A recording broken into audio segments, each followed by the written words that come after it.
CEO lived alone for 30 years until a black woman with 2 boys arrived saying, "You're their father." He built a billion-dollar empire. He lived alone for decades, no family, no love, no noise. Then one morning, in the lobby of his glass tower, a black woman shows up with 2 young boys and says their lives are tied to his in a way he never saw coming. At first he thinks it's a lie, until a whispered sentence from one small voice makes his world stop cold. Hidden papers, a dead mother's secret will, a truth buried by power, money, and prejudice. Now he faces an impossible choice: protect everything he owns or accept the family he was never meant to have. Because if he turns them away, he loses more than a company. But if he lets them in, will the truth save him or destroy everything he believes he is? Tell me in the comments where you're watching from right now, and if this story speaks to you, make sure you hit subscribe so you don't miss the next one. The gentle hum of automated blinds pulled Jonathan Reed from his dreamless sleep at precisely 5:45 in the morning. He lay still for a moment, staring at the pristine white ceiling of his penthouse bedroom as dawn's first light crept across it. The king-sized bed around him was perfectly made on one side. It had been that way for years now. He never rolled over into that empty space. With practiced precision, he rose and straightened the sheets on his side, smoothing away any evidence that he'd slept there at all.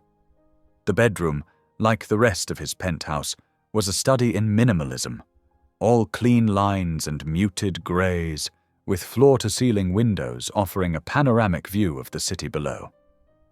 Jonathan moved through his morning routine like a well-oiled machine. 15 minutes on the treadmill, 10 minutes of weights, a 7-minute shower, the water temperature exactly 101 degrees. His closet was organized by color, each suit perfectly pressed. He selected a black one today, appropriate for the occasion. As he knotted his tie in front of the bathroom mirror, his eyes avoided meeting their own reflection. Today was his mother's funeral, though the thought stirred nothing inside him. Their relationship had died long before she had, 23 years, 4 months, and 16 days ago, to be precise. The day she'd made it clear that her love came with conditions he couldn't meet. The kitchen was spotless, unused except for his morning coffee. The machine started automatically at 6:30, filling the sterile space with the only warmth it ever knew. He took his cup, black, no sugar, to the floor-to-ceiling windows. The city sprawled below, already alive with morning traffic. From up here, the people looked like ants, scurrying about their insignificant lives. It was better this way, viewing the world from a distance. His phone buzzed exactly once, his assistant's morning brief. He scanned through the day's schedule, mentally calculating the minimum time required at the funeral service before he could return to the office. The notification for the event sat stark and simple on his calendar. Mother's funeral, 10 a.m. The living room, dining room, and study were all similarly immaculate, untouched by human disorder. No photos adorned the walls, no magazines lay scattered on tables. Everything had its place, and nothing moved without purpose. The cleaning service came 3 times a week, though there was rarely anything for them to clean. At 7:15, Jonathan took the private elevator down to his waiting car. Marcus, his driver of 12 years, stood ready by the sleek black vehicle. No words were exchanged. They weren't necessary. The drive to the office would take exactly 22 minutes in morning traffic. He was reviewing quarterly reports on his tablet when his phone buzzed again. This time, it was Sandra, his office assistant. He answered with a tap to his earpiece. "Mr. Reed." Sandra's voice was carefully modulated, as always, but there was an unusual note of tension in it. "I apologize for the early call, but there's a situation in the lobby." Jonathan continued reading the reports. "Handle it."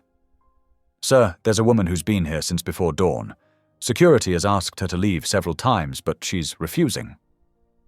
"Then have them remove her," he replied, his tone making it clear the conversation should end there. "She has 2 children with her, sir." Sandra paused. "And she's specifically asking for you. By name." Jonathan's finger stilled on the screen. "I don't know anyone with children."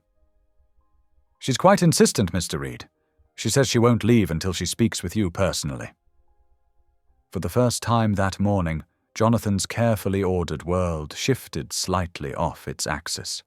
He glanced at his watch. 7:37. The board meeting wasn't until 8:30. And the funeral. "Have security escort them out," he said firmly. "Sir." Sandra hesitated again. "She's been here for hours with those children. They look tired and cold." Jonathan felt a flicker of irritation. Sandra wasn't usually one to push back against his decisions. "Fine, I'll deal with it when I arrive." He ended the call and turned back to his reports, but the words blurred before him. Children. Something uncomfortable stirred in his chest, an emotion he couldn't quite name. Or perhaps didn't want to. The car pulled into the underground parking garage at 7:37. Jonathan gathered his briefcase, straightened his already straight tie, and headed for the private elevator that would take him to his office on the 40th floor. But as the doors opened into the lobby, he found himself hesitating. To his right lay the main lobby, where this woman and her children waited. To his left, the express elevator that would carry him safely away from whatever disruption they represented. For the first time in years, Jonathan Reed's next move wasn't clearly defined in his mental schedule. Security cameras showed a woman in a worn coat sitting on one of the lobby's leather chairs. 2 small children huddled close to her, one sleeping against her shoulder, the other drawing listlessly on a crumpled piece of paper. They looked out of place in the stark corporate environment, a splash of chaos in his carefully ordered world. Jonathan's finger hovered over the elevator button. The sensation of unease grew stronger, creeping up his spine like a cold draft. In 23 years of running this company, no one had ever managed to disturb his routine like this. No one had ever dared to wait for hours, defying security, insisting on seeing him. The lobby's security feed continued to play on the small screen beside the elevator. The woman shifted, adjusting the sleeping child, and for a moment she looked directly at the camera. There was something in her expression, not desperation or anger, but a quiet determination that made Jonathan's carefully maintained composure slip just slightly. He pressed the elevator button, watching the numbers light up as it descended to the lobby level. For the first time in longer than he could remember, Jonathan Reed was about to step off his carefully plotted course, and he had absolutely no idea why. The elevator doors opened to the pristine lobby of Reed Enterprises. Jonathan straightened his shoulders, adopting the commanding presence that had served him well for over 2 decades. Morning light streamed through the floor-to-ceiling windows, casting long shadows across the polished marble floors. The usual buzz of activity had stilled, replaced by an unusual tension. Then he saw them. A woman sat in one of the leather chairs near reception, her posture straight despite obvious exhaustion etched across her features. 2 young boys huddled close to her sides, one barely awake and the other clutching a worn backpack. Their clothes were clean but modest, standing out against the lobby's corporate refinement. The woman, she must be in her late 30s, met his gaze directly. There was something unsettling about her calm demeanor, a quiet dignity that seemed to fill the space around her. She showed no hint of nervousness or uncertainty as she stood, gently guiding the boys to their feet. "Mr. Reed," she said, her voice clear and steady. "I'm Alana Brooks." Jonathan kept his distance, maintaining a cold professionalism. "Mrs. Brooks, I understand you've been causing a disruption in my lobby." "I apologize for any inconvenience," Alana replied, "but this couldn't wait any longer." She placed her hands on the boys' shoulders. "These are your sons, Mr. Reed, Marcus and David."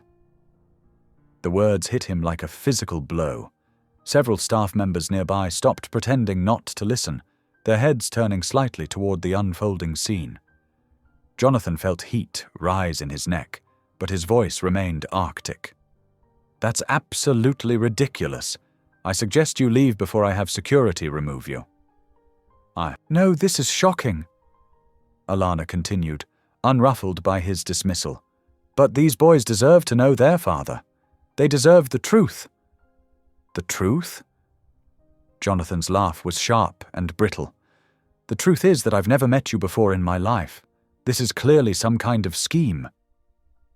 His words cut off abruptly as the smaller of the two boys stepped forward. The child couldn't have been more than 7 years old, with warm brown eyes that seemed to pierce right through Jonathan's carefully constructed walls. "Mommy says you're my daddy," he whispered, his small voice carrying in the hushed lobby. Jonathan staggered back a step, his perfectly ordered world tilting on its axis. The boy's eyes, there was something hauntingly familiar about them, something that made his chest constrict painfully. Memories he'd buried decades ago threatened to surface. A summer evening, a chance meeting, a connection he'd been forced to abandon. "This is absurd," he managed, but his voice had lost its authority. He could feel the eyes of his employees, could practically hear the whispers that would spread through the building by lunch. "Security!" 2 guards approached uncertainly, but Alana didn't flinch. "We're not leaving, Mr. Reed. Not until you acknowledge the truth. These boys have waited long enough." The older boy, who looked about 9, pressed closer to his mother, but kept his gaze steady on Jonathan. The resemblance that Jonathan had been desperately trying to deny became impossible to ignore. The set of the jaw, the arch of the eyebrows, even the way the boy held himself. It was like looking at an old photograph of himself. "Get them out of here," Jonathan ordered the guards, his voice rough. "Now, sir." One of the guards started, clearly uncomfortable with the situation. "Maybe we should—" "Now!" Jonathan barked, already turning away. He couldn't bear to look at them anymore, couldn't handle the way the younger boy's words seemed to echo in his head, couldn't face the quiet strength in Alana's eyes that stirred memories he'd spent years burying. He fled to the private elevator, jabbing the button repeatedly as if that would make it arrive faster. Behind him, he could hear Alana's voice, still calm and resolved. "We'll be here tomorrow, Mr. Reed, and the day after that. Running won't change the truth." The elevator doors finally opened, and Jonathan practically threw himself inside. As they closed, he caught one last glimpse, the younger boy waving hesitantly, the older one standing protective beside his mother. And Alana, her expression not angry or triumphant, but filled with a sadness that seemed to reach across the lobby and wrap around his heart. The elevator began its ascent, but Jonathan barely noticed. His perfectly controlled world was crumbling around him, and all he could hear was that small voice, over and over. "Mommy says you're my daddy." His hands trembled as he braced them against the elevator wall. For the first time in 23 years, Jonathan Reed had no idea what to do next. The autumn sun cast long shadows across the cemetery's perfectly manicured lawns.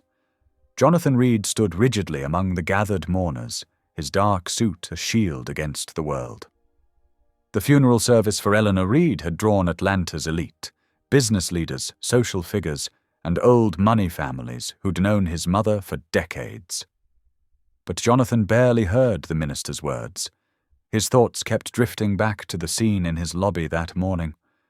Those boys' faces, those eyes that seemed to mirror his own. "Eleanor Reed was a pillar of our community," the minister intoned, his voice carrying across the gathered crowd. Jonathan's mind flickered to a memory. He was 17, bringing home his first serious girlfriend. His mother's face had turned to stone when she saw the girl was black. "Jonathan, darling," Eleanor had said later that night, her voice dripping with false sweetness. "You must think of your future. of the family name, of what people will say. He blinked hard, forcing himself back to the present. Around him, Atlanta's finest dabbed at dry eyes with monogrammed handkerchiefs. His mother had always cared more about appearances than genuine connections. Another memory surfaced. "Love makes you weak," she'd told him countless times. "Power is the only thing that lasts." The weight of his phone in his pocket suddenly felt heavy as it vibrated. Jonathan discreetly checked the screen. Charles Morton, his personal attorney. He declined the call, but moments later a text appeared. "Urgent. Must speak with you immediately after service. Your mother's will. Time-sensitive matter." Jonathan's jaw tightened. Even in death, his mother was orchestrating events, pulling strings. He typed back a quick confirmation, unease settling in his stomach like lead. The minister's voice droned on about legacy and lasting impact. Jonathan fought back a bitter laugh. His mother's true legacy was the emotional wasteland she'd created in her own son's heart. The way she'd taught him to choose power over love again and again. She made me like her, he thought, and for the first time, it didn't feel like praise. The service continued with practiced precision. Flowers were placed, tears were shed, though Jonathan noticed they seemed performative, much like everything else in his mother's social circle. He remained dry-eyed, standing apart from the crowd. His phone buzzed again. Charles was being insistent. "Meet me at the office immediately after burial. Cannot stress urgency enough." Jonathan's response was terse. "Understood." As the service drew to a close, something made him scan the cemetery's perimeter. There, beneath a massive oak tree, stood 3 familiar figures. Alana Brooks and her sons, his sons, watched from a respectful distance. They made no move to approach, but their presence sent a jolt through his system. The boys stood close to their mother, but they weren't hiding this time. The older one, Marcus, she'd called him, held his brother's hand. Their posture showed the same quiet dignity their mother possessed. Alana met his gaze across the distance. There was no challenge in her expression, no demand. Instead, he saw something that unsettled him even more. Understanding.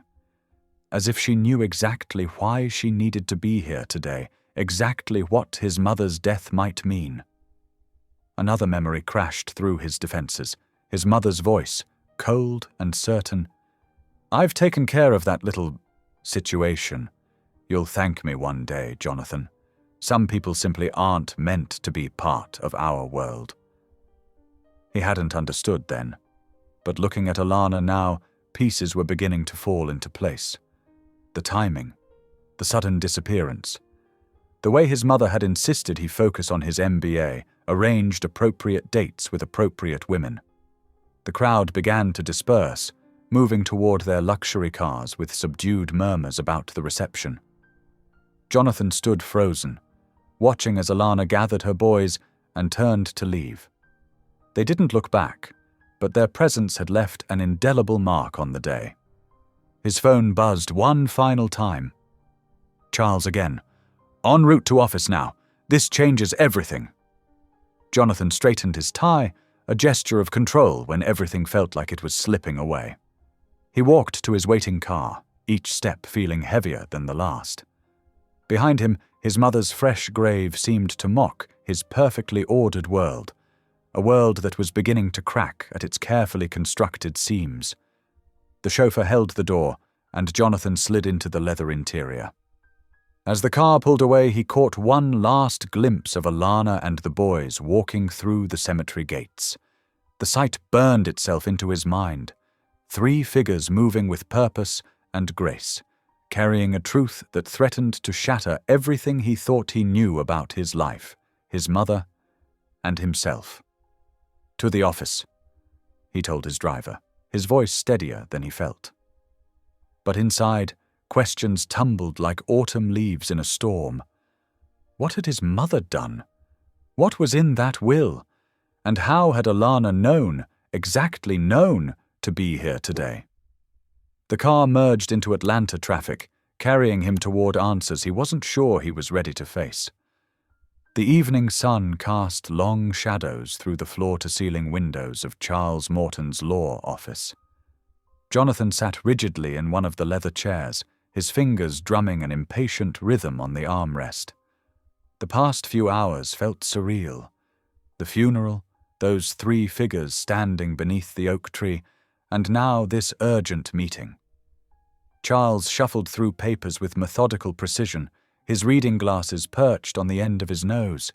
The sound of rustling documents filled the otherwise silent room. Jonathan checked his watch. 6:15 in the evening. "I appreciate you coming directly from the service," Charles said, finally looking up. "Your mother was very specific about the timing of this meeting." "Let's get this over with," Jonathan replied, his voice clipped. "I have a board meeting tomorrow morning." Charles nodded, but something in his expression made Jonathan's stomach tighten. The lawyer reached into his desk drawer and withdrew a sealed envelope, yellowed with age. "Before we proceed with the standard provisions, there's a special clause that takes immediate effect upon your mother's death." Jonathan frowned. "A special clause?" "Yes." Charles carefully broke the seal, his movements deliberately slow. "This was written and notarized 15 years ago, with explicit instructions that it remain sealed until today." The tension in Jonathan's shoulders increased. 15 years. The timing couldn't be coincidental. Charles cleared his throat and began to read. "I, Eleanor Reed, being of sound mind, hereby establish the following condition regarding the controlling interest of Reed Enterprises currently held by my son, Jonathan Alexander Reed." Jonathan leaned forward, his heart beginning to pound. To maintain his position as majority shareholder and CEO of Reed Enterprises, Jonathan must accept full legal guardianship of Marcus James Brooks, born April 15, 2008, and Thomas William Brooks, born September 3, 2009. The words hit Jonathan like physical blows. His mouth went dry. "What did you say?"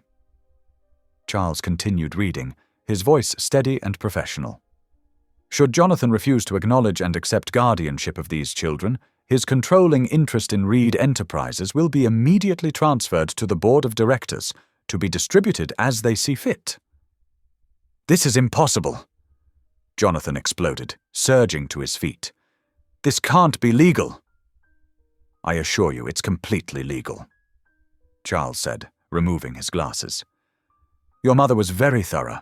The documentation includes birth certificates, medical records, and DNA test results, all obtained without your knowledge." Jonathan paced the office, his carefully maintained control crumbling. "She knew," he whispered, then louder. "She knew about them all along." "Yes," Charles confirmed. "The paperwork indicates she launched a private investigation shortly after Ms. Brooks disappeared. She tracked everything, the pregnancies, the births, the boy's development. And she never said a word," Jonathan said, his voice raw. "Instead, she waited until she was dead to spring this trap." "Your mother was—" Charles paused, choosing his words carefully. "A complicated woman, but she was also extremely strategic. This clause ensures you'll have no choice but to acknowledge these children." Jonathan ran a hand through his hair, disheveling his usually perfect appearance. "Why now? Why not 15 years ago when she first found out?" "The timing is explicitly connected to her death," Charles explained. "I believe she wanted to maintain control while she was alive, but also ensure these boys would be provided for after she was gone." "Provided for?" Jonathan laughed bitterly. "She drove their mother away. She made sure they grew up without a father." "Yes," Charles said quietly. "And now she's forcing you to correct that situation. On her terms, of course." Jonathan collapsed back into the chair, his mind racing. The company was his life's work. He'd spent 20 years building it from a regional business into a global corporation. The thought of losing control was unthinkable. How long do I have to decide? Charles consulted the document. 72 hours from the time of this reading. If you haven't initiated guardianship proceedings by then, the transfer of shares will begin automatically. Jonathan stared at the paper Charles had placed before him. There they were, the boys' names in black and white, their birth dates, their mother's name. Alana's name. The truth he'd tried to deny in the lobby that morning stared back at him, undeniable and unchangeable. Marcus James Brooks, Thomas William Brooks, his sons. The setting sun painted the office in shades of orange and red as Jonathan sat motionless, studying those names. His mother's final power play had backed him into a corner, forcing him to face the very thing he'd run from that morning. The very thing Alana had tried to tell him. Each letter of their names seemed to burn into his consciousness. Marcus, Thomas, Brooks, soon to be Reed, if he wanted to keep everything he'd worked for. His mother had ensured he couldn't hide behind denial any longer. She'd made sure the cost of continued denial would be too high to bear. The papers blurred as he stared at them, his mother's manipulation reaching out from beyond the grave to reshape his carefully ordered world. The boys were real. They were his. And now, thanks to his mother's final chess move, they were unavoidable. The cafe was nearly empty at 9 o'clock in the evening. Soft jazz played in the background as Jonathan sat across from Alana, 2 untouched cups of coffee between them. The overhead lights cast gentle shadows across their faces, highlighting the weariness in both their expressions. "Thank you for meeting me," Jonathan said stiffly, his fingers drumming against the ceramic mug. Alana nodded, her hands wrapped around her own cup for warmth. "The boys are with my sister. I thought we needed to talk without distractions." Jonathan's jaw tightened. "Yes, about that. My lawyer tells me you've known about my mother's will for some time." 3 days, Alana corrected quietly. "A letter arrived after her death. That's why we came to find you." "And before that?" Jonathan's voice held an edge. 15 years of silence? Alana took a slow breath, her calm demeanor a stark contrast to Jonathan's barely contained anger. "I think you need to hear the whole story. From the beginning." She paused, gathering her thoughts. "Do you remember that summer? 2007? Jonathan's fingers stopped there, drumming. Of course he remembered. He'd been 32, newly promoted to CEO after his father's retirement. She'd been 28, brilliant and beautiful, working in corporate communications. "We kept it quiet," Alana continued. "Office relationships weren't exactly encouraged. But for 6 months," her voice softened. "For 6 months it was real, Jonathan. Until you disappeared," he said flatly. No explanation, no goodbye, just an empty desk and a resignation letter. Pain flickered across Alana's face. "Your mother called me to her office one afternoon. She had photos of us having dinner, walking in the park, leaving my apartment. She said I was a distraction, a liability, that I would ruin your future." Jonathan's stomach clenched. "She threatened you."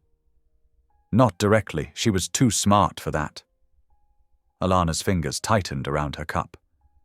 "She talked about the board's conservative values, about shareholders who might not appreciate their CEO dating a black woman, about how quickly rumors could destroy careers." "You could have told me," Jonathan said, but his voice had lost some of its edge. "Could I?" Alana met his gaze steadily. "You were so focused on proving yourself. The company was everything to you. And Eleanor, she made it clear that if I stayed, she would make sure you had to choose between me and Reed Enterprises." Jonathan closed his eyes, remembering his mother's subtle manipulations, her way of ensuring he remained focused on what she considered important. "So you left." "I left," Alana agreed softly. "And 2 weeks later I found out I was pregnant." The silence stretched between them, heavy with unspoken words. "She knew," Jonathan said finally. "The whole time, she knew." "Yes, she had me followed. When I started showing, her lawyer appeared with papers. A trust fund for the baby. A non-disclosure agreement. Hush money." Alana's voice held no bitterness, just stated facts. "I refused to sign. But you never told me either," Jonathan pointed out. "I watched you from afar." Alana admitted. "Your success, your achievements, every interview where you talked about dedication, about sacrifice, about putting the company first. I couldn't risk our children becoming a corporate scandal, or worse, being rejected by their father." Jonathan flinched at the word children. "The second pregnancy. Thomas was a surprise. By then I'd built a life for us. A good life. Marcus was 3, happy, healthy. I thought about reaching out, but—" She shook her head. "Your mother's warnings still echoed, and you seemed content with your life." "Content," Jonathan repeated, the word tasting bitter. "I lived in silence, in emptiness, while my sons—" His voice cracked slightly. "They know about you," Alana said gently. "Not everything, but enough. I never lied to them. I told them their father was a good man who didn't know about them, that sometimes grown-ups make complicated choices." Jonathan pushed his coffee aside, untouched. "And now my mother's final manipulation forces everything into the open." "I'm sorry," Alana said sincerely. "I never wanted it to happen like this. The letter arrived, explaining about the will, about the guardianship clause. I had to make a choice. Keep protecting them from possible rejection, or give them a chance to know their father." Jonathan studied her face in the dim light. The years had been kind to her. There were a few subtle lines around her eyes, but she still carried herself with the same quiet dignity he remembered. The same strength that had first drawn him to her. "My lawyer says I have 72 hours to initiate guardianship proceedings," he said finally. "If I don't, I lose control of the company." "I know." Alana's voice was soft. "What do you want to do?" Jonathan checked his watch. 11:45 p.m. "The hearing is tomorrow morning at 9. We need a temporary arrangement, just until everything's sorted legally." He took a deep breath. "My estate has a guest house, 3 bedrooms, private entrance. You and the boys could stay there, maintain your independence, but be close enough to satisfy the legal requirements." Alana studied him for a long moment. "Just to protect the company?" "For now," Jonathan agreed, unable to meet her eyes. "Until we figure out everything else." Alana nodded slowly. "All right, I'll get the boys and our overnight bags from my sisters. We can be there in an hour." As they stood to leave, Jonathan suddenly remembered something. "Their names," he said. "Marcus James and Thomas William. You gave them family names." "Yes," Alana confirmed quietly. "Your grandfather and your father. I wanted them to have that connection, even if they couldn't have anything else." The simple statement hit Jonathan harder than any accusation could have.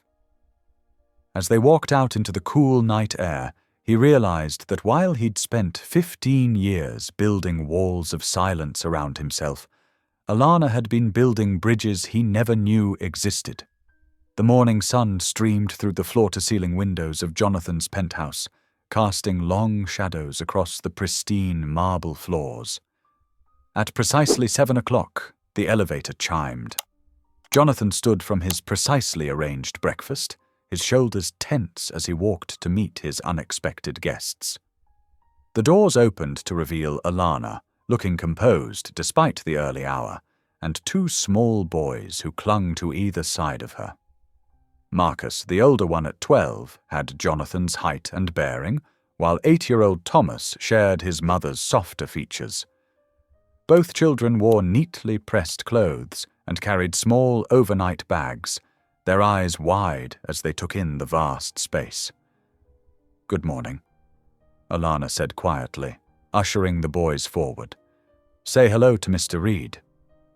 Thomas half hid behind his mother, but Marcus stepped forward, chin lifted in a way that made Jonathan's chest tighten. "Good morning, sir," he said clearly. Jonathan cleared his throat. "Welcome. The guest quarters are this way." He turned, expecting them to follow, and tried to see his home through their eyes, the stark modernist furniture, the monochrome artwork, the absolute absence of anything that might suggest children had ever existed in this space. "It's like a museum," Thomas whispered loudly to his mother, his voice echoing slightly in the marble hallway. "Inside voice, honey," Alana reminded gently, though her lips twitched with amusement.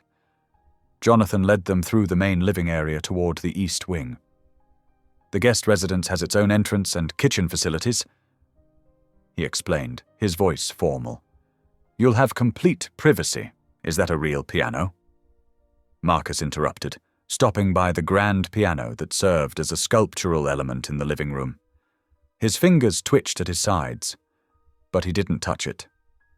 "Yes," Jonathan answered shortly, then saw Alana's gentle head shake. He forced himself to add, "Do you play?" "Mom's teaching us," Thomas piped up, seemingly forgetting his shyness. "But we only have a keyboard at home." Jonathan's chest tightened again. "Perhaps later," he managed, continuing toward the guest wing. The guest quarters were spacious but warmer than the main house, with comfortable furnishings and large windows overlooking the city. Alana did a quick tour with the boys, helping them choose rooms.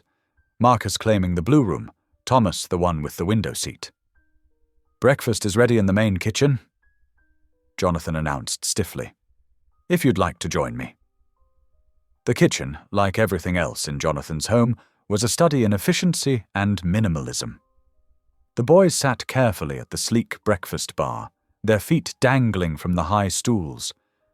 Alana moved with quiet confidence, helping them with portions from the spread Jonathan's housekeeper had prepared.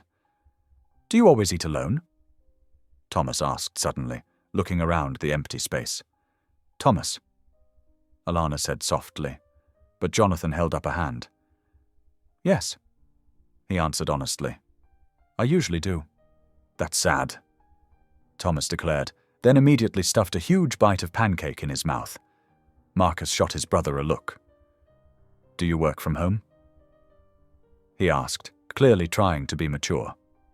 "Sometimes," Jonathan replied, watching as Thomas created elaborate patterns in his syrup. "I have an office downstairs. Mom works from home sometimes too," Marcus continued. "She's a graphic designer. She makes things look beautiful." Jonathan glanced at Alana, surprised. She shrugged slightly. "It allows for flexible hours." The conversation lapsed into silence, broken only by the clink of silverware and Thomas's occasional humming. Jonathan found himself studying their faces, looking for traces of himself, of his father, of the family he'd never known he had. "The hearing is at 9, he said finally, addressing Alana. "My lawyer will meet us there." Alana nodded. "My sister will come stay with the boys?" "We can't come?" Marcus asked, his fork pausing halfway to his mouth. "Not this time, sweetheart," Alana said gently. "This is just for the grown-ups." The morning passed in a blur of small moments that kept catching Jonathan off guard.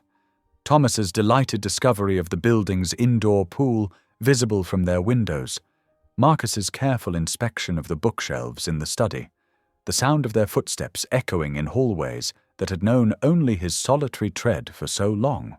At 8:30, Alana's sister arrived, a younger version of Alana with a warmer smile and louder voice. She immediately put everyone at ease, producing board games from her bag and settling the boys in the guest living room. The courthouse was a 20-minute drive away. Jonathan and Alana sat in uncomfortable silence in the back of his town car, each looking out their respective windows. "They're good boys," Jonathan said suddenly, surprising himself. "Yes," Alana agreed softly. "They are." The hearing itself was mercifully brief. Jonathan's lawyer presented the will's requirements, Alana confirmed her agreement to the arrangement, and temporary custody was granted pending a full hearing in 30 days. Throughout it all, Jonathan kept remembering Thomas's face at breakfast, the simple observation that eating alone was sad. They returned to the penthouse in the early afternoon to find the boys and their aunt engaged in what appeared to be an epic Monopoly battle. The sound of their laughter carried down the hallway, bouncing off the marble and glass, filling spaces that had never known such sounds. "Ha!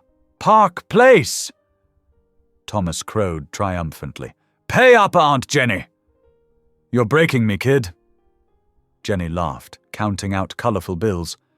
Marcus looked up as Jonathan and Alana entered. "How did it go?" "Everything's fine," Alana assured him. "We can stay here for now, just like we discussed." Jenny packed up shortly after, hugging the boys tightly and whispering something to Alana that made her smile.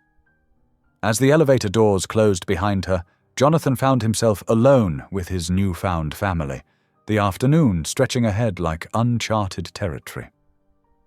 "Can we see the pool?" Thomas asked hopefully. "Tomorrow," Alana promised. "We need to unpack first." The boys disappeared down the hallway to their rooms, their footsteps echoing, their voices carrying clearly as they discussed who would get which drawer in their shared bathroom. Jonathan stood in his living room, listening to the unfamiliar sounds of life filling his carefully constructed silence. "Mom!" Thomas's voice rang out. "Marcus says I can't put my space posters up." "Can too!" Marcus called back. "Mom said we could decorate." Their laughter echoed again, bright and clear, like bells chiming in an empty church. Jonathan closed his eyes, letting the sound wash over him, and for the first time in decades, the silence in his home felt less like peace and more like absence. The sound of small feet running down the hallway made him open his eyes. Thomas skidded to a stop in front of him, holding a poster of the solar system. "Mr. Reed," he said breathlessly, "do you like space?" Before Jonathan could answer, Marcus appeared behind his brother. "Of course he does, dummy. Look at all the astronomy books in his study." And just like that, the carefully maintained quiet of Jonathan Reed's ordered world shattered completely, replaced by the chaotic, vibrant sound of children's voices echoing through halls that had waited far too long to hear them. As evening approached, Jonathan retreated to his home office, a familiar sanctuary of leather and mahogany. Through the open door, he could hear the boys settling in at the dining room table with their schoolwork. The sound of pencils scratching paper and quiet murmurs drifted in, so different from his usual solitude. "Mom, I don't understand this math problem." Marcus's voice carried clearly. "Let me see," Alana replied. There was a pause. "This is advanced algebra. I think we might need some help with this one." Jonathan tensed, knowing what was coming. Sure enough, soft footsteps approached his office door. He looked up to find Alana standing there, her expression carefully neutral. "I hate to interrupt," she said, "but Marcus is working on algebra, and it's a bit beyond my expertise. Would you mind—" Jonathan hesitated, his fingers hovering over his keyboard. He could easily claim to be too busy, maintain the safe distance he'd cultivated. But something in Marcus's frustrated sigh from the other room made him push back from his desk. "I suppose I could take a look," he said stiffly. At the dining room table, Marcus hunched over his textbook, eraser shavings scattered around him. Thomas sat across from him, tongue poking out as he concentrated on his own homework. Jonathan approached cautiously, as if the domestic scene might shatter if he moved too quickly. "Which problem?" he asked, standing behind Marcus's chair. Marcus pointed to an equation. "I keep getting it wrong. The answer in the back of the book is different." Jonathan leaned closer, scanning the problem. "Ah, I see where you're getting stuck. You need to isolate the variable first." For the next 15 minutes, Jonathan found himself explaining the steps, watching Marcus's face light up with understanding. "So that's why you moved the 3 to the other side?" "Exactly." Jonathan straightened up, oddly satisfied. "Try the next one on your own." "Can you help me with science after?" Thomas asked hopefully, holding up his worksheet about the solar system. Before Jonathan could formulate an excuse, he found himself pulled into another explanation, this time about planetary orbits. The minutes stretched into an hour as he moved between the boys, checking work, clarifying concepts. It was not unpleasant. At 8:30, Alana announced bedtime. The boys protested automatically but began gathering their books. "Can Mr. Reed read us a story?" Thomas asked suddenly. Jonathan froze. Alana intervened smoothly. "I'm sure Mr. Reed is very busy." "No, it's fine," Jonathan heard himself say. "One story." The boys' room had already been transformed from its former sterile guest state. Space posters covered one wall, while sports pennants decorated another. 2 twin beds stood against opposite walls, with a shared nightstand between them. Thomas darted to a small bookshelf and returned with a well-worn picture book. "This one's our favorite." Jonathan accepted the book awkwardly, perching on the edge of Thomas's bed. The boys scrambled under their covers as Alana stood in the doorway, watching with an expression Jonathan couldn't quite read. "The Little Engine That Could." Jonathan read stiffly. "By Watty Piper." As he began reading, his corporate presentation voice gradually softened, falling into the rhythm of the familiar story. The boys chimed in on the "I think I can" parts, their voices growing sleepier with each repetition. By the last page, Thomas's eyes were closed, his breathing even. Marcus fought to keep his eyes open, but they drifted shut as Jonathan closed the book. Alana stepped forward silently, adjusting blankets and pressing gentle kisses to foreheads. Jonathan stood, uncertain what to do with his hands, with himself in this intimate moment. "Good night, Mr. Reed," Marcus mumbled. "Good night," Jonathan replied softly, following Alana out of the room. In the hallway, she paused. "Thank you for helping with homework and the story. It meant a lot to them." Jonathan nodded stiffly, retreating to his room without response. Later, lying in his king-sized bed, Jonathan stared at the ceiling, listening to the unfamiliar sounds of his transformed home. A toilet flushed down the hall, soft footsteps passed his door, Alana checking on the boys one last time, the gentle click of a door closing. The silence that followed was different from his usual solitude. It was alive somehow, filled with the presence of sleeping breaths and shifting bodies. For the first time in decades, the vast emptiness of his penthouse felt inhabited. The thought should have disturbed him, this invasion of his carefully ordered world. Instead, he found himself listening to the small sounds of shared life, wondering how he'd never noticed how hollow the silence had been before. Sleep eluded him. At 4:30 in the morning, he gave up trying. Usually, he would head straight to his home gym, but today his feet carried him to the kitchen instead. He stood there for a long moment, considering the gleaming appliances he rarely used beyond coffee and protein shakes. With deliberate movements, he opened the refrigerator, examining its contents. Eggs, milk, bread, basic supplies Alana had brought yesterday. On a shelf, he spotted bacon, something he hadn't allowed himself in years. The sound of a pan hitting the stovetop seemed impossibly loud in the pre-dawn quiet. Jonathan cracked eggs carefully, arranged bacon strips with precision. Toast went into the toaster, coffee began to brew. Simple actions, yet they felt monumental, like crossing some invisible line. As dawn's first light began filtering through the windows, the kitchen filled with the warm scent of breakfast. Real breakfast, not protein shakes and meal replacement bars. Jonathan stood at the stove, spatula in hand, realizing he couldn't remember the last time he'd cooked for anyone, including himself. Through the large windows, the sky slowly brightened, painting the kitchen in soft morning light. The bacon sizzled, coffee dripped, and somewhere down the hall, the first stirrings of waking children began to break the morning silence. Jonathan adjusted his tie for the third time as they walked through the school's main entrance.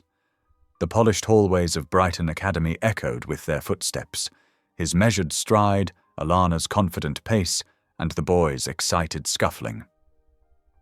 "Remember," Alana murmured, "this is just a standard enrollment meeting." Jonathan nodded stiffly. Standard or not, he felt distinctly out of place. Boardrooms he could handle. Elementary schools were foreign territory. Principal Davidson's office screamed old money with its dark wood paneling and leather chairs. The woman herself sat behind an imposing desk, her pearl necklace gleaming as she assessed them over half-moon glasses. "Mr. Reed," she smiled tightly, "what an unexpected pleasure, though I must say this is highly irregular." "The circumstances are unique," Jonathan acknowledged, settling into a chair. The boys sat between him and Alana, fidgeting in their Sunday best. "Indeed." Principal Davidson's gaze slid to Alana, then back to Jonathan.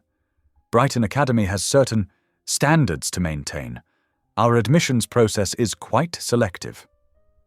"The boys' academic records are excellent," Alana interjected smoothly, producing a folder. "Both are reading above grade level, and Thomas shows particular aptitude for mathematics." The principal accepted the folder with 2 fingers, as if it might bite. "Yes, well, there are other considerations. Culture fit, for instance. Family background." Her tone dripped with implications. Jonathan felt something tighten in his chest. He recognized that tone, had heard it in countless boardrooms, country clubs, his own mother's voice. The polite veneer over ugly prejudice. "Their background," he said carefully, "includes a Harvard-educated mother and a father who runs one of the largest technology companies in the country." Of course. Principal Davidson's smile didn't reach her eyes. "However, our current semester is full, perhaps next year." "There are 3 openings in their respective grades." Alana cut in quietly. "I checked the website this morning." The principal's smile thinned. "Those spots are tentatively reserved. For more suitable candidates?" Jonathan's voice was ice cold. The words had left his mouth before he could stop them, surprising even himself. Marcus looked up at him, brown eyes wide. Thomas grabbed his brother's hand under the chair, both boys tensing as if preparing for a familiar battle. Something in Jonathan snapped. "Let me be clear," he said, leaning forward. "My sons will be enrolled in this school today. They will receive the same opportunities, respect, and consideration as every other student. If that presents a problem, I'm happy to discuss it with the Board of Trustees, several of whom sit on my company's board as well." The principal's face went pale. "Mr. Reed, I didn't mean to imply—" "Yes, you did." Alana's voice was gentle but firm. "And we both know exactly what you meant to imply." Jonathan stood, straightening his jacket. "We'll need those enrollment forms now, Principal Davidson. Unless you'd prefer I make some calls." Within an hour, the boys were officially enrolled. As they left the office, Thomas slipped his small hand into Jonathan's. The gesture caught him off guard, this simple expression of trust he hadn't earned. That evening, after the boys were settled with homework, Alana found Jonathan in his home office. She carried 2 cups of tea, setting one beside him. "Thank you," she said simply, "for standing up for them today." Jonathan stared into the steaming cup. "I should have done it sooner, 15 years sooner." "You're doing it now." Alana settled into a chair, her presence somehow both gentle and immovable. "That matters." Silence stretched between them, not entirely uncomfortable. Finally, Jonathan spoke. "How did you do it? Raise them alone? Face that kind of resistance every day?" "Faith," she answered simply. "In God, in myself, in the truth that my boys deserve dignity regardless of what anyone else thinks." Jonathan shifted uncomfortably. "I've never been much for religion." "I know." Alana's smile held no judgment. "Faith isn't about religion, Jonathan. It's about believing in something bigger than ourselves, something that gives us strength when we're tired of fighting, hope when the world seems determined to deny it." She paused, sipping her tea. "When your mother threatened to destroy my career if I told you about the pregnancy, I could have given in to bitterness. Instead, I chose to believe that truth and love would prevail in God's time. I taught our sons the same, not to hate, but to hope, to pray for those who hurt them, even while standing firm in their own worth." Jonathan thought about the principal's office, about Thomas's small hand seeking his. "They're remarkable boys." "They are," Alana agreed. "And they're yours too, Jonathan. Not just legally now, but in all the ways that matter, if you let them be." Later that night, passing the boys' room, Jonathan heard soft voices. He paused, listening despite himself. "Dear God," Marcus was saying, "thank you for Mommy and for Thomas being smart at math, 'cause I'm not. Please help me not be scared at the new school. And please help Mr. Reed." Thomas added, "He seems sad. Sometimes. Maybe you could help him be happy, like you helped Mommy be happy even when things were hard? And maybe help him want to be our dad for real?" "Amen," they finished together. Jonathan stood frozen in the hallway, something raw and painful unfurling in his chest. Their simple words, their innocent faith in God, in possibility, in Him, pierced through decades of careful emotional distance. He walked to his room, their prayer echoing in his mind. For the first time in years, he felt tears burning behind his eyes. Jonathan sat in his downtown office, surrounded by stacks of files and archived documents. His mother's meticulous record-keeping, once a source of pride, now revealed darker purposes. The morning sun cast long shadows across his desk as his lawyer, David Chen, carefully sorted through another box of correspondence. "Here," David said, sliding a yellowed folder across the polished mahogany desk. "Internal memos from 15 years ago. You'll want to see these." Jonathan's hands trembled slightly as he opened the file. Inside, a series of emails painted an ugly picture. His mother's words, cold and calculated, outlined her plan to remove Alana from Jonathan's life. "I will not have my son's legacy tainted," one memo read. "The board would never accept this arrangement. Measures must be taken." Another email to HR detailed concerns about Alana's performance, all fabricated, all dated after his mother discovered their relationship. The systematic dismantling of a promising career, orchestrated with surgical precision. "She buried this deep," David commented, adjusting his glasses. "But your mother kept everything. Maybe she wanted you to find it someday." Jonathan's jaw clenched. Or she was just protecting herself, making sure she had leverage if anyone questioned her actions. He picked up another document, this one a private investigator's report. It contained photos of a pregnant Alana, hospital records, birth certificates. His mother had known everything. tracked every detail of his sons' lives while keeping them hidden from him. The DNA results came in, David said quietly, pulling out a sealed envelope. Though, looking at those boys, I doubt we needed the confirmation. Jonathan stared at the envelope for a long moment before opening it. The clinical language blurred before his eyes, but the conclusion was clear: 99.9% probability of paternity for both Marcus and Thomas. Draft a company statement, he said, his voice rough. I want it released by noon. David nodded, pulling out his laptop. How do you want to handle this? Jonathan stood, walking to the window. The city sprawled below, unchanged by the seismic shifts in his personal life. The truth, simply and directly. I have 2 sons. They will be acknowledged publicly as my heirs. Any questions about their mother or the timing will be met with a clear statement about my deep respect for Alana Brooks and my commitment to my children. The board won't like the surprise. The board will adapt. Jonathan turned, his expression hardened by resolve. Or they can find another CEO. It took 2 hours to craft the statement. Jonathan read each word carefully, ensuring nothing could be misconstrued or twisted against his family. When it finally went live on the company website, he felt a weight lift from his shoulders. That evening, Alana suggested they attend a service at her church.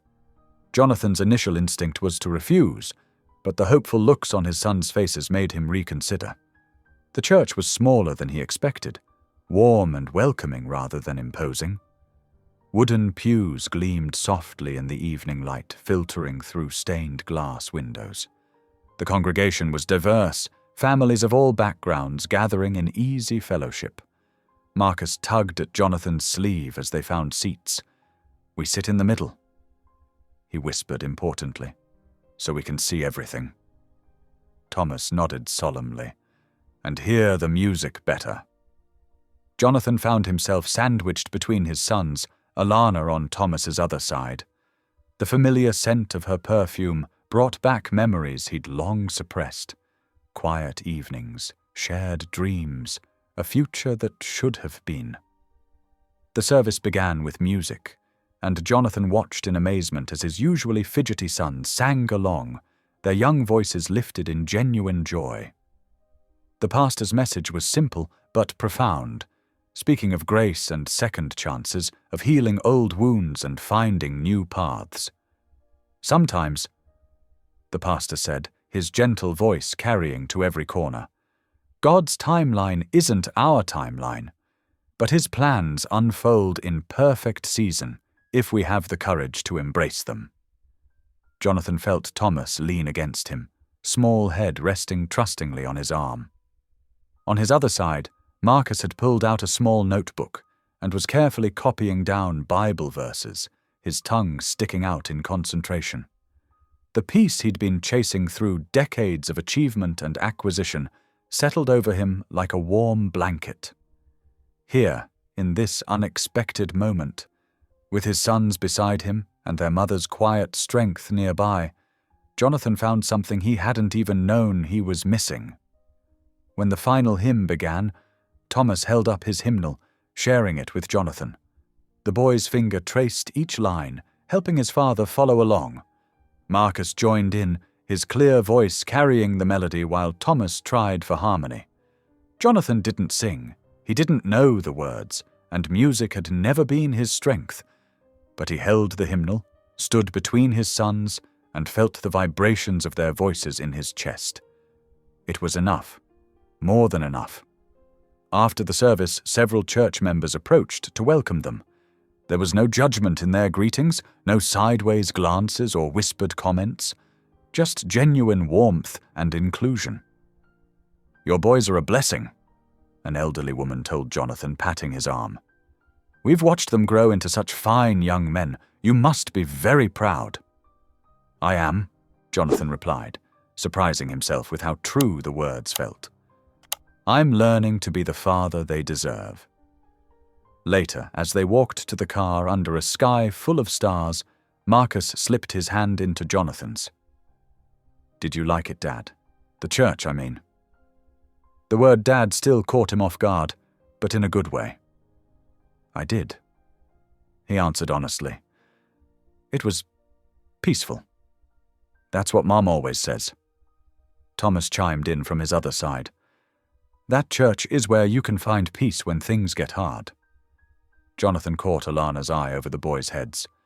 She smiled, a gentle expression that spoke of forgiveness and possibility. The drive home was quiet, both boys drowsy in the back seat.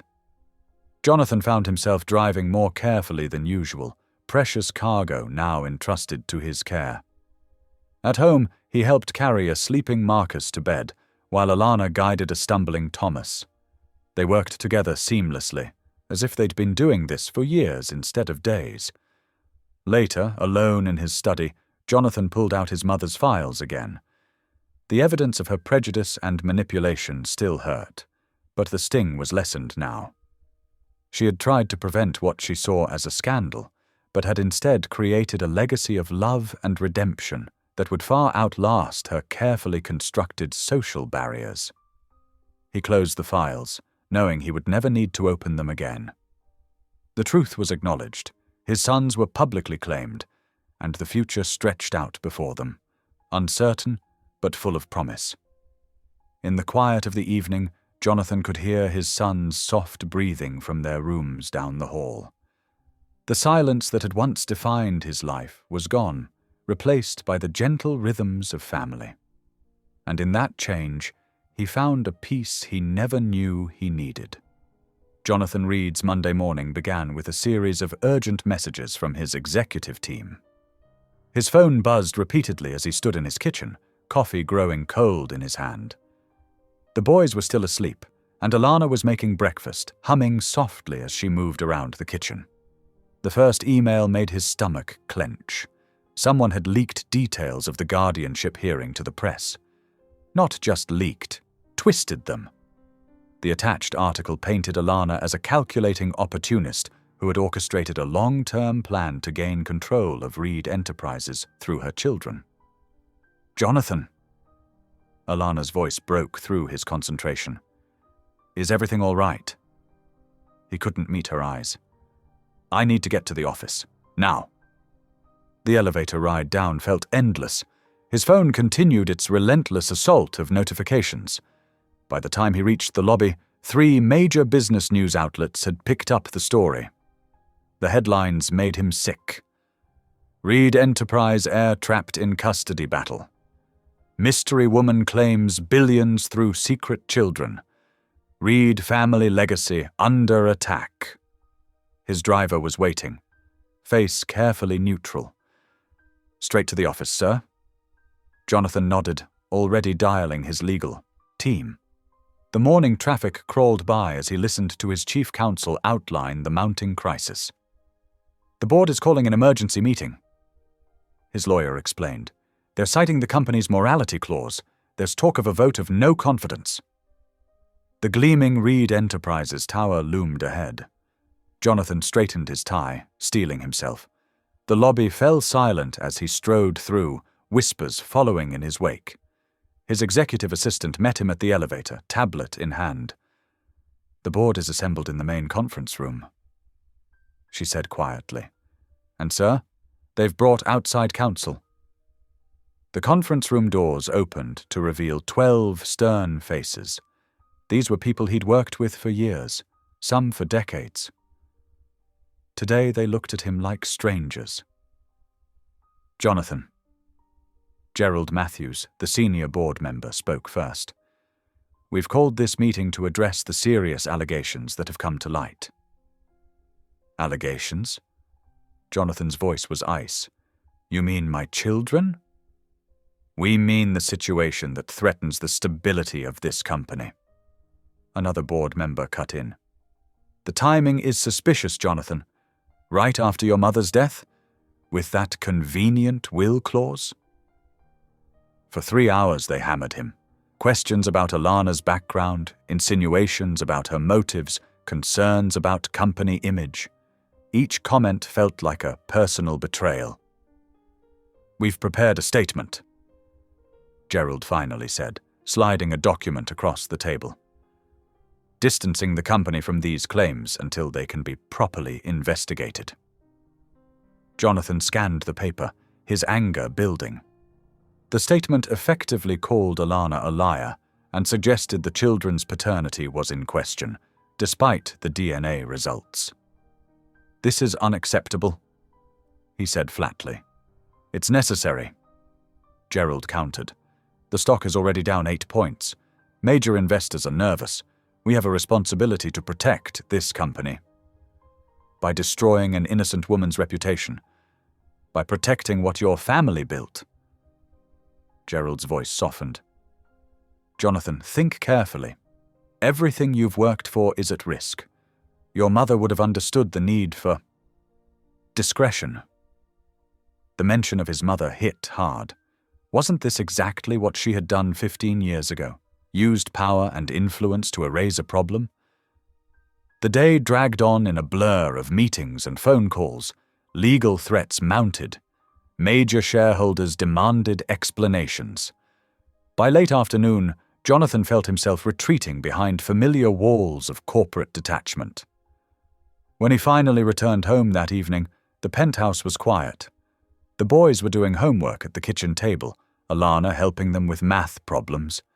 They looked up when he entered, hope in their eyes. "Dad!" Marcus started to get up, but something in Jonathan's expression made him pause. Jonathan walked past them to his study, closing the door. He stood at the window, watching the city lights blur through unshed tears. Everything he'd built was crumbling. His carefully controlled world was spinning apart. A soft knock interrupted his thoughts. Alana entered, closing the door behind her. "The boys are asking for you," she said simply. "I can't," he started, then stopped. "This isn't working." "What isn't working, Jonathan?" "Any of it." He turned to face her. "The board is threatening legal action. The press is having a field day. My investors are panicking." "And that matters more than your sons? You don't understand. Everything I've built—" "I understand perfectly," Alana interrupted, her voice steady despite the pain in her eyes. "You're choosing your mother's path. Control over connection. Power over love. That's not fair. Neither is what you're doing to those boys." She moved closer, but didn't touch him. "They've waited their whole lives for you, Jonathan. And now you're going to disappoint them because some boardroom bullies threatened your position?" Jonathan's voice turned cold. Perhaps this arrangement needs to be reconsidered. Neither of them had noticed the study door opening slightly, but now a small gasp made them both turn. Thomas stood there, Marcus right behind him, their young faces stricken. "You don't want us anymore?" Thomas whispered. Before Jonathan could respond, Alana moved swiftly to the boys. "Come on, sweethearts. Let's go pack our things." "Mom?" Marcus's voice broke on the word. "It's okay, baby. We've done this before. We'll be okay." Jonathan watched, frozen, as Alana led the boys away. He could hear them moving around the guest rooms, drawers opening and closing. Soft voices murmuring comfort. The sounds of a family preparing to be broken again. Standing in his study doorway, he heard Marcus ask, "Did we do something wrong?" "No, sweetheart," Alana answered, her voice thick but controlled. "Sometimes grown-ups make choices that hurt, but that's not your fault. Never your fault." She was packing methodically, efficiently, her movements betraying years of practice at starting over. The boys sat on their beds, watching with the quiet resignation of children who had learned too young that love could be conditional. Jonathan remained in the doorway, wrestling with the weight of history repeating itself. His mother's voice echoed in his head, speaking of reputation and responsibility. But it was drowned out by another sound, his son's prayers from just days ago, asking God to help their father love them. Alana zipped the last bag closed. Her face, when she looked at him, held no anger, only a deep, dignified sadness that cut him to the bone. "We'll be gone within the hour," she said quietly. The morning sun crept through the penthouse windows, casting long shadows across empty rooms. Jonathan stood in the doorway of the guest bedroom where his sons had slept. The beds were neatly made, but evidence of their brief presence remained.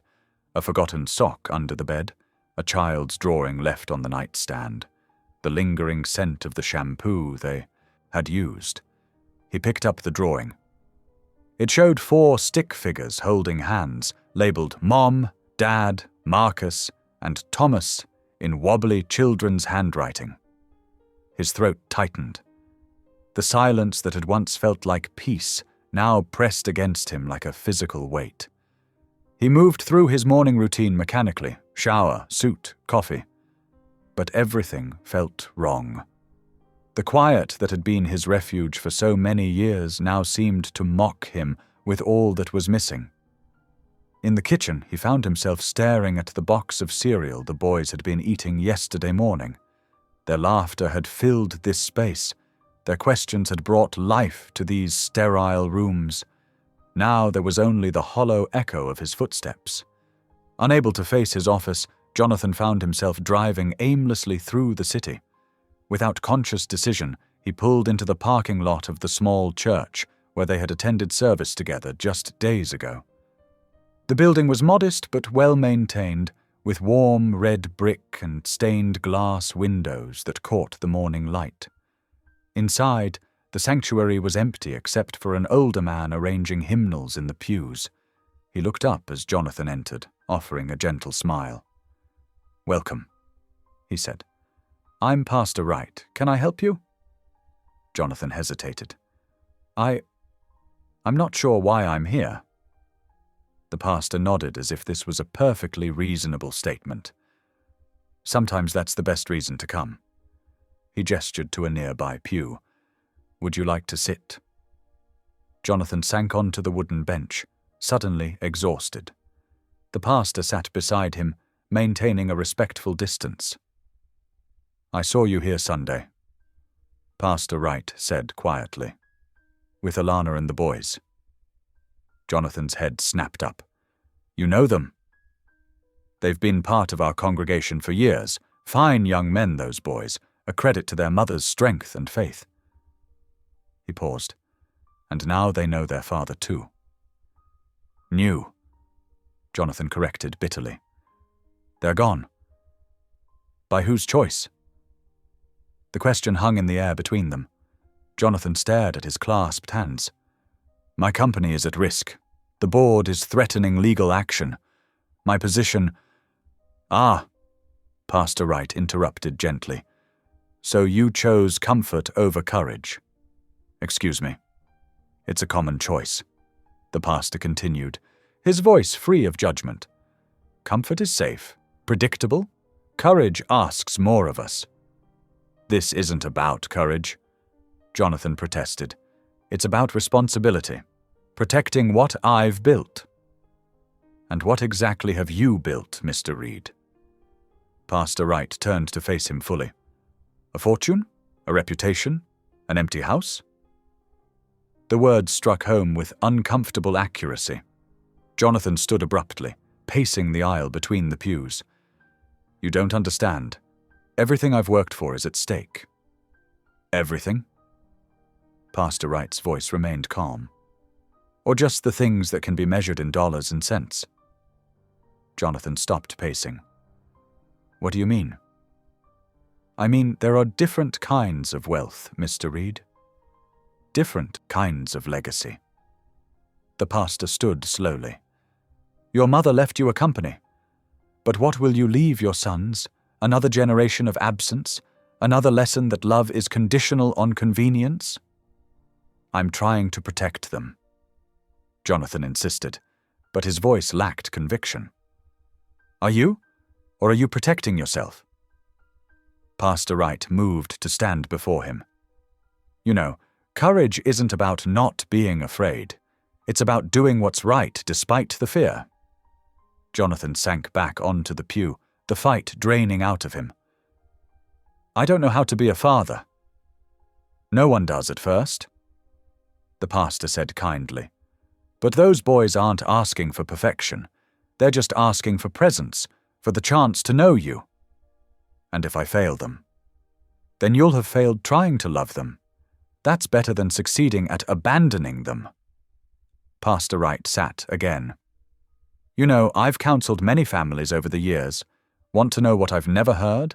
I've never heard anyone say they regretted choosing love, but I've heard plenty of regret from those who chose fear instead."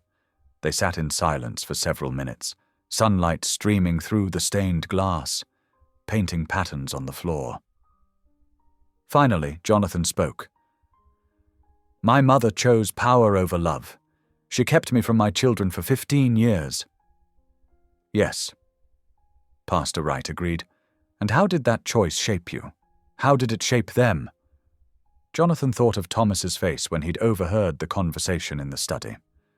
The quiet resignation in Marcus's voice, asking if they'd done something wrong. The dignity with which Alana had packed their things, protecting their hearts even as her own was breaking. "I'm becoming exactly what I hated about her," he whispered. "No," Pastor Wright corrected.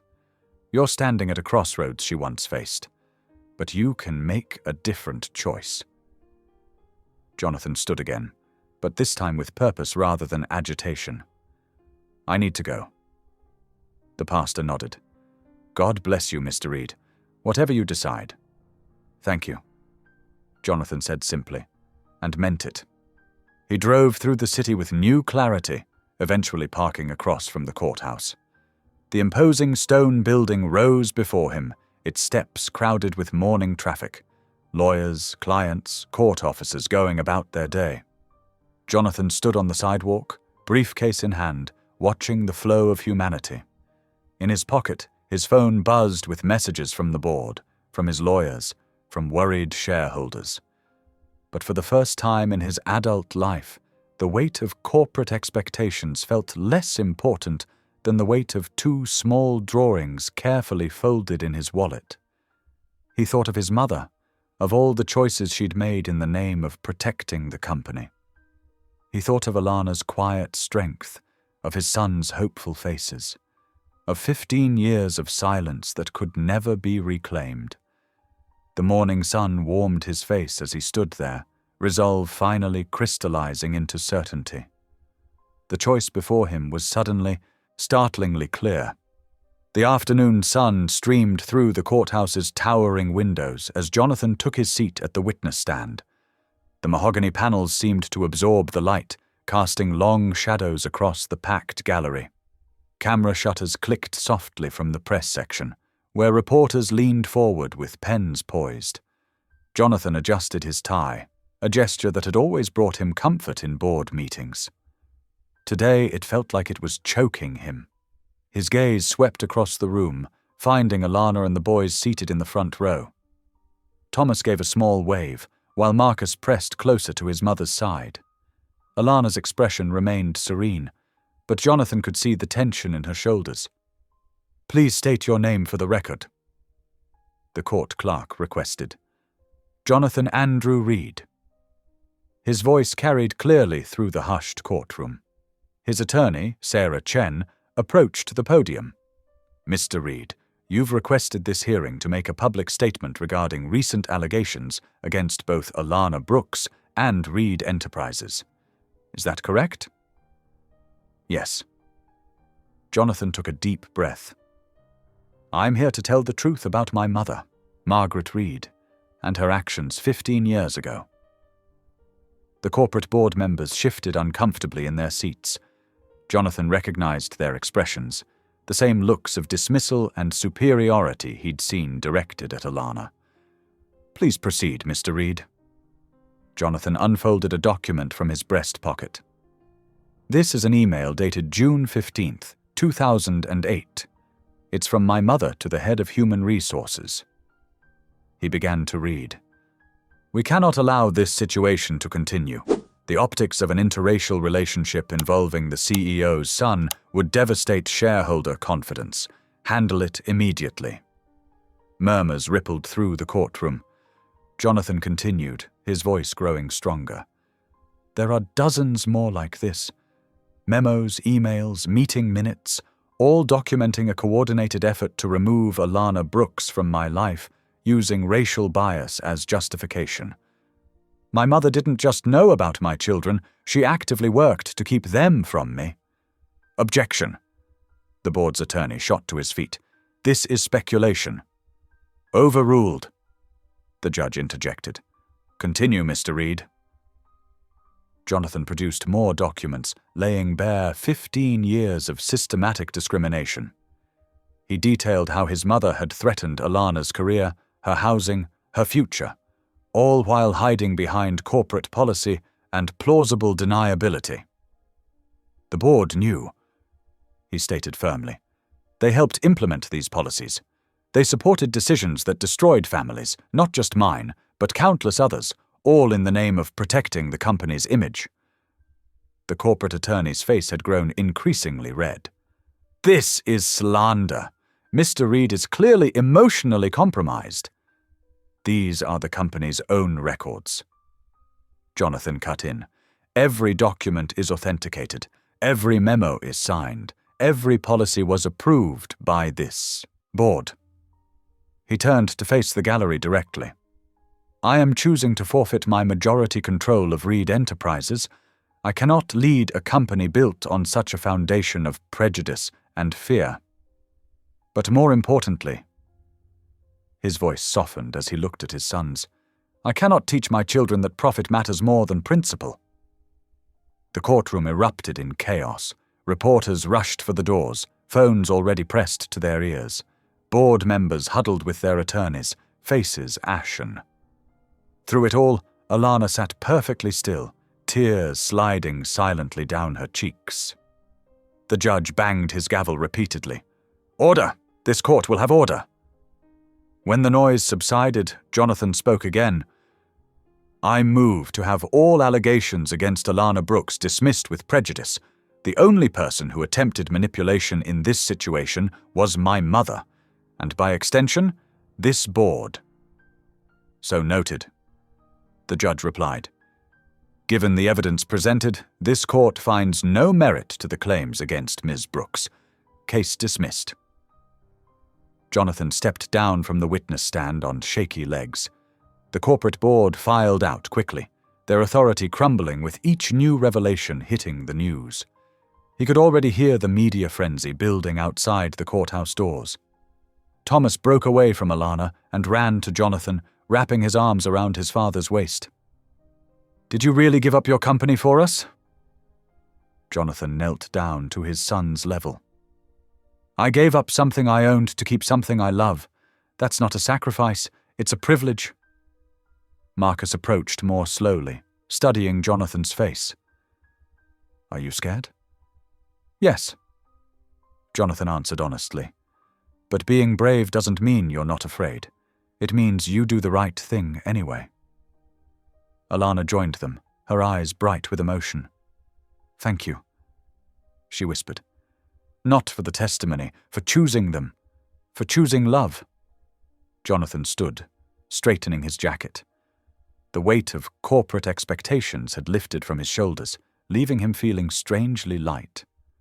Uncertain of what came next, but certain it was right. Together they walked toward the courthouse doors. Outside, cameras flashed and reporters shouted questions. But for the first time in his life, Jonathan wasn't concerned about image or appearances or stock prices. He was simply a father walking with his family, stepping into an unknown future with faith instead of fear. The heavy doors swung open, flooding them with sunlight. Jonathan squinted against the brightness, feeling the warm air on his face. He was no longer the man who lived without noise, no longer bound by his mother's prejudices or his own fears. He was simply free. The sun was setting over the city as Jonathan's car pulled up to the modest apartment complex where Alana and the boys were staying temporarily. His hands gripped the steering wheel tightly, heart pounding with an unfamiliar nervousness. The afternoon's courtroom battle felt almost easy compared to what he needed to do now? He sat there for several long moments, watching the warm orange light fade from the sky. The building wasn't in a bad neighborhood, but it was a far cry from his penthouse. Alana had refused to take money from his mother all those years ago, choosing dignity over comfort. That strength of character humbled him now. Finally, Jonathan stepped out of his car. The evening air was cool against his face, carrying the scent of blooming jasmine from a nearby garden. He straightened his tie out of habit, then deliberately loosened it. This wasn't a business meeting. This was about family. As he climbed the stairs to the second floor, Jonathan remembered the first time he'd seen the boys in his lobby. How quick he'd been to deny them, to protect his carefully ordered world. Now that world had crumbled, and he found himself grateful for its destruction. He paused outside apartment 212, gathering his courage. Before he could knock, the door opened. Alana stood there, still wearing her courtroom clothes, but with her hair now loose around her shoulders. "I saw you from the window," she said quietly. "You sat in your car for 20 minutes. Jonathan nodded, not surprised she'd noticed. Alana had always been observant. "I was trying to find the right words." "Come in," she offered, stepping aside. "The boys are doing their homework in the kitchen." The apartment was small but warm, filled with the evidence of family life. School books and toys were neatly arranged on shelves. Crayon drawings decorated the refrigerator. The scent of recent dinner, something with garlic and herbs, lingered in the air. Thomas and Marcus looked up from their textbooks as Jonathan entered. Their expressions were guarded, uncertain. The hurt from overhearing his words about ending their arrangement was still fresh. "Hi, Dad," Marcus said hesitantly, testing the word. Jonathan's throat tightened. "Hi, boys. Could we talk for a minute? All of us?" Alana gestured to the small living room. They gathered there, the boys perching on the worn couch while Jonathan remained standing. He'd prepared speeches all the way over, but looking at their faces, he knew only raw honesty would do. "I owe you all an apology," he began, his voice rough with emotion. "Not a corporate apology, not an excuse, a real apology from my heart." He turned to Alana first. "I'm sorry for not believing you when you first came to me. I'm sorry for doubting your character and your motives. You raised our sons with integrity and love while I hid in my comfortable life. You deserved better." Alana's eyes glistened, but she remained silent, letting him continue. Jonathan knelt down to face his sons directly. "Thomas, Marcus, I'm so sorry for pushing you away, for making you feel unwanted, for caring more about my company than about being your father. You are the greatest gift I've ever received, and I almost threw that away because I was scared." "Scared of what?" Thomas asked softly. "Scared of loving someone, scared of being hurt, scared of changing." Jonathan smiled sadly. "My mother taught me that love was weakness, but watching you pray for me, seeing how you care for each other, you taught me that love is strength." Marcus fidgeted with the hem of his shirt. "Are you still going to make us leave?" "No," Jonathan said firmly. "Never again.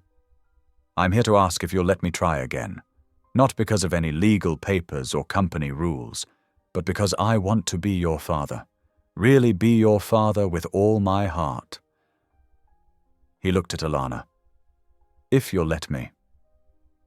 Alana studied him carefully. She had always been able to see through his corporate mask to the truth beneath. Now there was no mask, just a man asking for a chance to love his children. "The boys need stability," she said finally. "They need to know they can count on you, even when things get difficult. This isn't something you can quit when it becomes inconvenient." "I know," Jonathan replied. "I gave up the company today because some things matter more than money or power. I choose them. I choose this family." The silence stretched for several heartbeats. Then Alana nodded slowly. "We can try, for the boys' sake." "For all our sakes," Jonathan corrected gently. "I want to know you too, Alana, the woman who had the courage to raise our sons alone rather than compromise her values.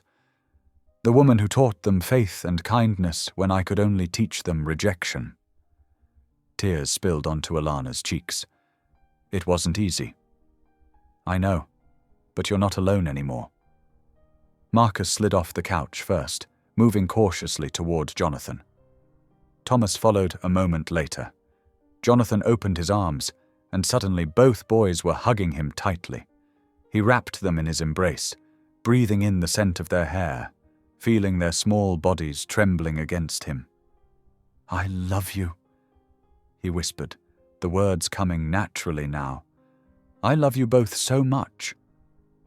The boys hugged him tighter in response. Over their heads, Jonathan met Alana's gaze. She was smiling through her tears, hope replacing the caution in her eyes. This wasn't an ending, but a beginning, messy and uncertain and beautiful in its imperfection. For the first time in his life, Jonathan felt truly rich. The transformation of Jonathan Reed's life unfolded gradually over the following weeks, like a flower slowly opening its petals to the sun. His once pristine penthouse now bore evidence of family life, backpacks by the door, homework spread across the dining table, and children's laughter echoing through formerly silent halls. In his office at Reed Enterprises, Jonathan sat behind his desk, reviewing the restructuring proposal with his legal team. "I want to maintain strategic oversight while stepping back from day-to-day operations," he explained, his tone firm but no longer cold. "My priority now is being present for my family." The board members exchanged glances, still adjusting to this new version of their CEO. Jonathan had appointed diverse executives to key positions, dismantling the old guard's power structure. His mother's discriminatory policies were being systematically reversed. At home, Alana was preparing to return to her career as an educational consultant. "Are you sure about watching the boys after school?" she asked Jonathan one evening, concern creasing her brow. "Your schedule is already adjusted," Jonathan finished, helping Thomas with his math homework. "I've moved all standing meetings to morning hours. The afternoons are for our sons." Alana's smile held both gratitude and lingering amazement at the changes in him. She had accepted a position at a prestigious consulting firm, her expertise finally receiving the recognition it deserved. Jonathan made sure the boys understood the significance of their mother's achievement. "Mom's going to help other schools be better," Marcus explained proudly to his friends during a playdate at their home. Jonathan watched from the kitchen, heart swelling at his son's words. The routine they developed felt natural, if sometimes challenging. Jonathan learned to pack lunches after several memorable mishaps, check homework, and navigate the complexities of elementary school social dynamics. He attended every parent-teacher conference, sports practice, and school event, even when it meant rescheduling million-dollar meetings. One afternoon, during Thomas's soccer game, Jonathan overheard another parent making a snide remark about their unusual family situation. Before he could respond, Alana touched his arm gently. "Let it go," she whispered. "They don't matter. Look at your son." Thomas was beaming at them from the field, waving excitedly. Jonathan waved back, realizing Alana was right. His mother's old social circle and their prejudices held no power over him anymore. The boys' faith continued to impact Jonathan in unexpected ways. Each evening, they said their prayers together, the children's simple trust gradually softening their father's skepticism. When Marcus asked why Jonathan didn't attend church with them, the question prompted honest self-reflection. "I'm still learning," Jonathan admitted, "but I'd like to understand what gives you and your mother such peace." The following Sunday, he accompanied them to service. The warmth of the congregation, free from pretense or judgment, touched something long dormant in his soul. He began meeting regularly with Pastor David, asking questions he'd never dared voice before. "Faith isn't about being perfect," the pastor explained during one of their talks. "It's about being willing to grow, to love, to forgive, including yourself." Those words resonated deeply as Jonathan worked to integrate his past and present. Photos of the boys now filled his office, replacing the austere art his mother had chosen. He kept a journal of their daily moments, Thomas mastering a difficult math concept, Marcus overcoming his fear of public speaking, both boys teaching him to play their favorite video games. One evening, after a particularly challenging day at the office, Jonathan returned home feeling drained. The transition hadn't been smooth for everyone. Some long-term clients had withdrawn, uncomfortable with the company's new direction. He found the boys in the kitchen with Alana, attempting to bake cookies. "Dad," Marcus called out naturally, holding up a misshapen chocolate chip cookie. "We saved you the first batch." Jonathan froze, emotion catching in his throat. It was the first time either boy had called him Dad without hesitation or conscious thought. The word fell from Marcus's lips easily, naturally, as if it had always belonged there. Thomas looked up from his mixing bowl, flour dusting his dark hair. "They're kind of burned on the bottom," he admitted with a grin. "But Mom says it's the love that counts. Your mum is very wise." Jonathan managed, accepting the slightly charred cookie. He bit into it, tasting not just chocolate and butter, but love, acceptance, and belonging. Alana watched him with understanding eyes, knowing exactly what that moment meant. This wasn't just about being called Dad. It was about earning it, about becoming the father these boys deserved. Later that night, after the kitchen was cleaned and the boys were asleep, Jonathan found a crayon drawing slipped under his office door. It showed 4 stick figures holding hands, 2 tall, 2 small, with "My Family" written in Marcus's careful handwriting. He pinned it carefully to his bulletin board, right next to the company's latest financial reports. The contrast between his old life and new couldn't have been clearer or more beautiful. This was what legacy truly meant, he realized. Not stock portfolios or corporate acquisitions, but the simple, profound gift of being called Dad by 2 boys who had chosen to trust him with their hearts. The late summer breeze carried the scent of barbecue and fresh-cut grass through the open windows of what had once been Jonathan Reed's silent fortress. Now, 6 months after that life-changing morning in his lobby, the penthouse hummed with the everyday symphony of family life. In the kitchen, Alana stood at the counter preparing a fruit salad, her movements graceful and unhurried. The space had transformed under her influence. Cheerful artwork decorated the once stark walls, and magnetic letters spelled out weekly schedules on the refrigerator. A stack of the boys' schoolwork sat proudly displayed on a corner shelf, evidence of their academic achievements. Jonathan paused in the doorway, taking in the scene. His tie was loosened, suit jacket discarded hours ago.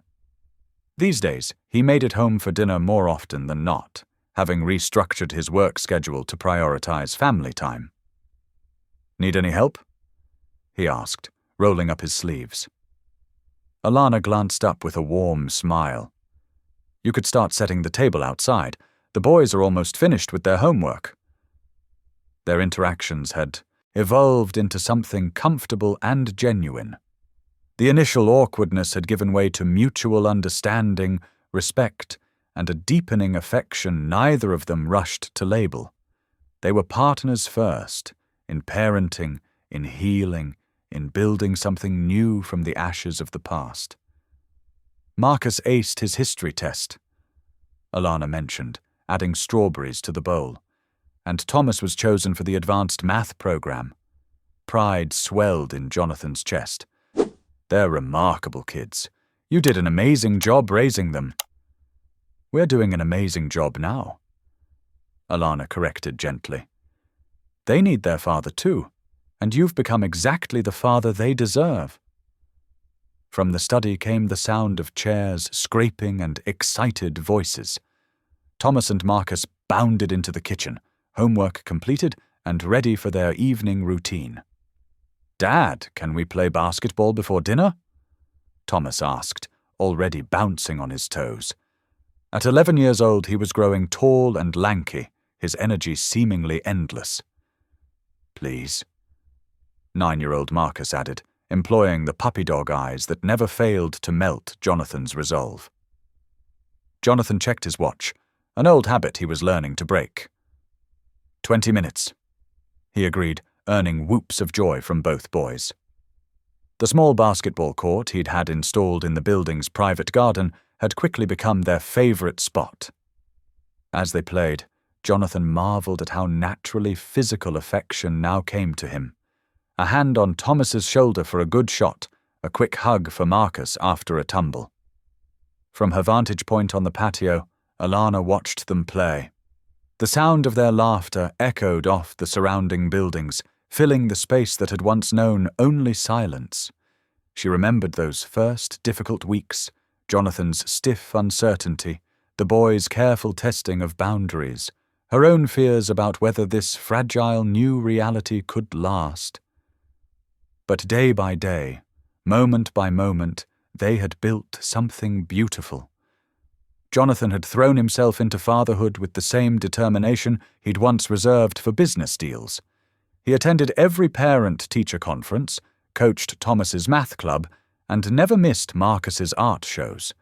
More importantly, he had learned to listen, really listen, to his son's thoughts, fears, and dreams. The emotional walls he'd built over decades crumbled in the face of their unconditional love. As the sky began to turn golden, they gathered around the patio table. The boys chattered about their day, sharing stories about friends and teachers. Jonathan and Alana exchanged glances over their heads, communicating volumes in a single look. "Remember when we first came here?" Marcus asked suddenly, reaching for the fruit salad. "Everything was so quiet and fancy. I was scared to touch anything." Thomas nodded. "And now it's home," he said simply. The word hung in the air, precious and true. Home. Not just a space filled with expensive furniture and careful arrangements, but a place where love grew, freely, where mistakes were forgiven, where faith and family intertwined. Jonathan looked around at his family, at Alana's gentle strength, at Thomas's quick mind and kind heart, at Marcus's artistic soul and infectious joy. The wealth he'd once prized seemed hollow compared to these treasures. "I was thinking," he said carefully, "about taking some time off next month. Maybe we could visit that beach you boys keep talking about." "Really?" Thomas's eyes lit up. "The one where Mum used to take us? If that's all right with your mother." Jonathan added, meeting Alana's gaze. She nodded, understanding the significance of his suggestion. That beach held memories of their early years without him. Now he wanted to be part of creating new memories there. "Can we build sand castles?" Marcus asked excitedly. "And look for shells. Mom says the best shells come out at sunrise." "We'll do it all," Jonathan promised. "Every single thing." The conversation flowed easily as dinner continued, punctuated by laughter and playful debates about ice cream flavors for dessert. As the sun began to set, casting long shadows across their private garden, Jonathan felt a profound sense of gratitude wash over him. This was what his mother had feared, this messy, beautiful, love-filled life. She had tried to protect him from it, never understanding that in doing so, she had nearly condemned him to a lifetime of emptiness. The boys cleared the table without being asked, their voices carrying through the evening air as they playfully argued about whose turn it was to load the dishwasher. Alana began packing up the leftover food, her movements familiar and comfortable in what had once been his solitary domain. "Thank you," Jonathan said softly. She paused, knowing he meant more than just dinner. "For what?" "For not giving up, for showing me what really matters, for—" He gestured to their surroundings, to the evidence of family life scattered everywhere. All of this. Alana's smile held years of wisdom and grace. "Love reshapes us all, Jonathan. Sometimes we just need the courage to let it." From the kitchen came a burst of laughter, something about soap bubbles and wet socks. Jonathan and Alana shared an amused look before heading inside to investigate. The sky deepened to purple and pink, the first stars beginning to appear. Through the open windows, laughter continued to spill out into the warm evening air, filling the space that had once known only silence with the precious sound of joy. In this moment, in this place, they were complete, not perfect, but perfectly themselves. A family bound together not by obligation or legal documents, but by choice, by faith, and by love that had overcome every obstacle placed in its path. 1 year later, the neighborhood block party buzzed with activity. Children darted between tables laden with potluck dishes, and the sound of music and conversation filled the air. Jonathan Reed stood near the grill, chatting with a new family that had moved in down the street. "I'm Jonathan," he said, smiling warmly. "I live in the blue house on the corner with my sons and their mother." The words came naturally now. No hesitation, no qualifier about his position at the company. The neighbor nodded, gesturing toward Thomas and Marcus, who were playing basketball with other kids on the driveway. "That's my dad," Marcus called out proudly, catching sight of Jonathan. He waved enthusiastically before returning to the game, his face beaming. Those 3 simple words, "That's my dad," still had the power to make Jonathan's heart swell. He watched as Alana walked over to the boys, carrying water bottles and reminding them to stay hydrated in the summer heat. Her quiet strength and unwavering faith had guided them all through the past year's transformation. Standing there, surrounded by neighbors and watching his family, Jonathan finally understood what his mother had never grasped. The true inheritance wasn't the company shares or the penthouse or the carefully curated image she'd worked so hard to protect. It was this: the love of 2 boys who called him Dad without hesitation, the trust of a woman who had given him a second chance, and the faith that had led them all home. This was wealth that couldn't be measured in dollars or stock prices. This was the legacy that mattered. Thank you for being here. If something in this story stayed with you, I'd love to see you again. Subscribe, and tomorrow I'll bring you another story crafted with heart.